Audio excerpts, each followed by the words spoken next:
the state championship in questionable field conditions in Northern California last December. Shafter High football coach Jerald Pierucci is now hoping the state will step in and make playing championship games more fair. Our Miles Boynes has the developing story. Miles?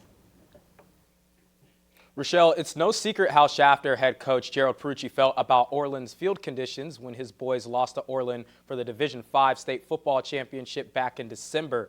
Fast forward 3 months later, the football team decided to take action and approach the state about their issues with the CIF's policies. It is a shame on the CIF that they allow a state championship game to be played on a field like this, and the CIF should know better than this bull crap, because this is not what state championship games should be about. A viral rant that brought more attention to high school football nationwide.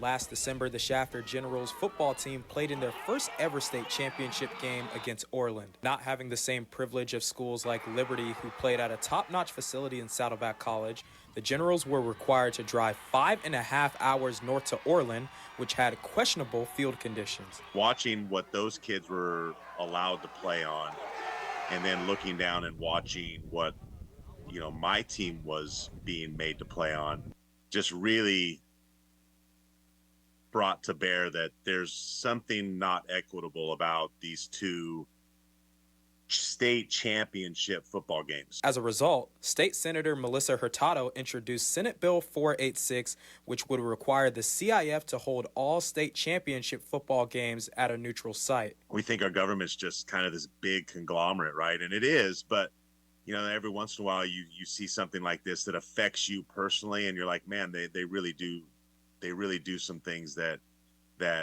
affect us little people out here in little rural California. Kern County High School District Director of School Support Services Stan Green says he's working with the CIF to help sort this out. We had two schools in a state championship game that had two completely different experiences.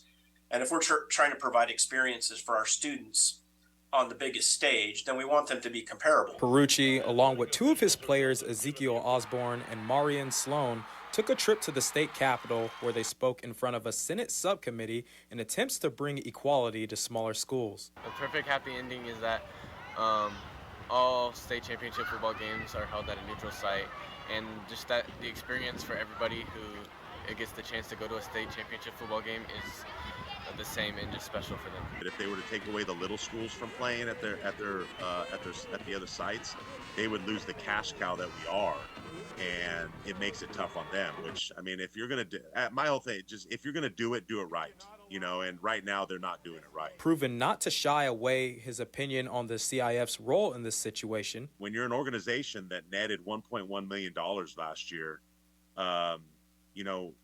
$100,000 to make sure that you're doing things the right way for your student athletes, I think seems like a drop in the bucket. Pierucci still believes there's hope for a resolution. They do a lot of great things. I don't want to take away the things that they do well.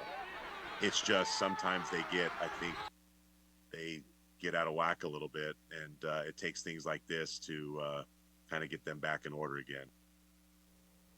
Pierucci says that he hopes the bill doesn't get signed, but rather the CIF doing the right thing by changing their guidelines. In studio, Miles Boynes, Eyewitness News.